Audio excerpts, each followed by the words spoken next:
Hi guys, I'm here with Raymond Minnaar, concept artist and illustrator from Pretoria, Joburg. Joburg. You know I'm Cape Townian, so to me it's Cape Town, Langebaan, Africa. Oh, cool. Gauteng, right. From Gauteng.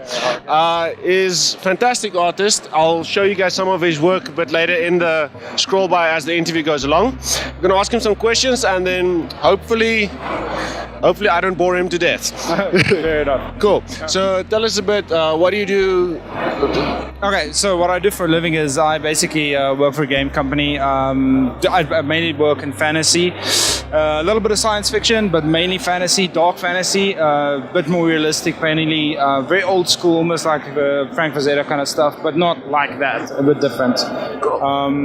Yeah, that's a kind of fantasy, preferably dark fantasy. I would just say dark fantasy. Yes, that's pretty much what I do. Yeah, I'm very much into the dark fantasy and the horror myself. Yes, yeah. Skulls, monsters, blood, gore. Yeah, we all love it. There we go. Cool. So, tell us just a little bit what during your development inspired your style to develop and for you to find your own voice. Okay, basically, I mainly enjoyed back in the day computer games. I started as an avid gamer when I was a kid. Watched a lot of like the old school fantasy movies like Lord of the Rings, and even before that Arthur movies and Conan movies as well. And then also a lot of history. I absolutely love history, and I think that is one of the biggest inspirations. And I think the love for fantasy started with Diablo 1 back in the day. Like it's ages ago. I was not really supposed to be playing that game at that age, but luckily my mom didn't care. And I was playing Diablo 1, and the dark fantasy. That's funny. That's really funny. I wasn't supposed to be playing it, but I did it anyway. My mom didn't care. Yeah. Sounds like me. That does, eh? So yeah, I mean, I absolutely love the dark fantasy world with knights and all that stuff, and the darker the better. And that started me with art in general. I changed a few, like themes that I really enjoyed, like ancient Rome and like Greek mythology and that. But I always kept coming back to the fantasy, and I think that's where my passion is. And recently more like Game of Thrones kind of stuff that really inspires me. But again, history, actual medieval history, Vikings, all that kind of stuff. I absolutely love that stuff. Really inspired by actual world events that really happened. Yeah, let's just have a moment of silence for the last 2 seasons of Game of Thrones. Yes, that's 30 seconds. Yeah. Absolutely fine. There we go.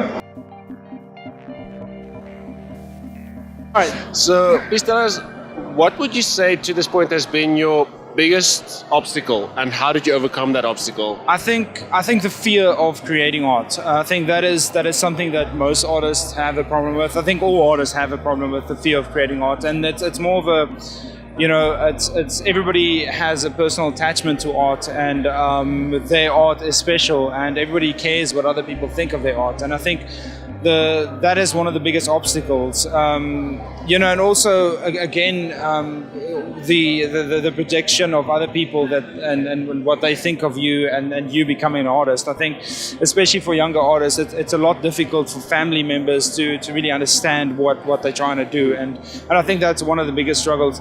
And how I overcame it was basically just to do the art. I've had quite a few people in my life that was like against it, but eventually, you just over time you prove them wrong. And I think if you just stick to it, that problem really solves itself. Yeah. If people grow, over time, and people are more, they change their minds. And also, when it comes back to what I just previously said about the fear of creating art, it's more of a projection of what you expect of yourself, and it's perfectly understandable if you are not the greatest artist right out the boat, and it takes years for you to grow as an artist. So I'm far from where I want to be. Like it's not even funny how far behind I feel sometimes, and yet people say my art is looking good. So it does. So yeah, I mean, it's just how it is. Yeah. No, your art is amazing. If I'm looking at some of these here, I'll put them up just now. There's one here I'm looking at specifically. It's a knight with a Lance. With a lance. Excuse me, sorry, forgive me. I should have known. I was about to say halberd. Storming a dragon, and I'll put it up on the screen. You guys will be able to see what we're talking about. Someone taking a selfie.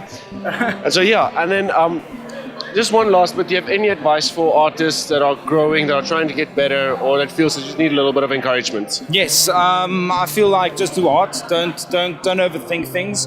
At the end of the day, it's all science. Like a painting is all about color.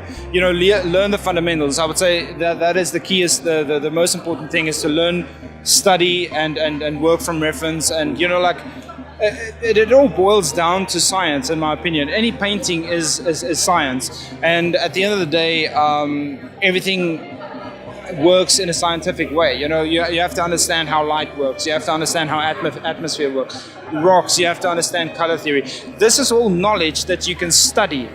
So there is no fairy dust artist. There's this big misconception that art in general are done by special people, and that is the biggest lie I've ever heard in art. Anybody can do this if you just put in the time and effort and knowledge. That is the biggest thing that I'm saying. So cool.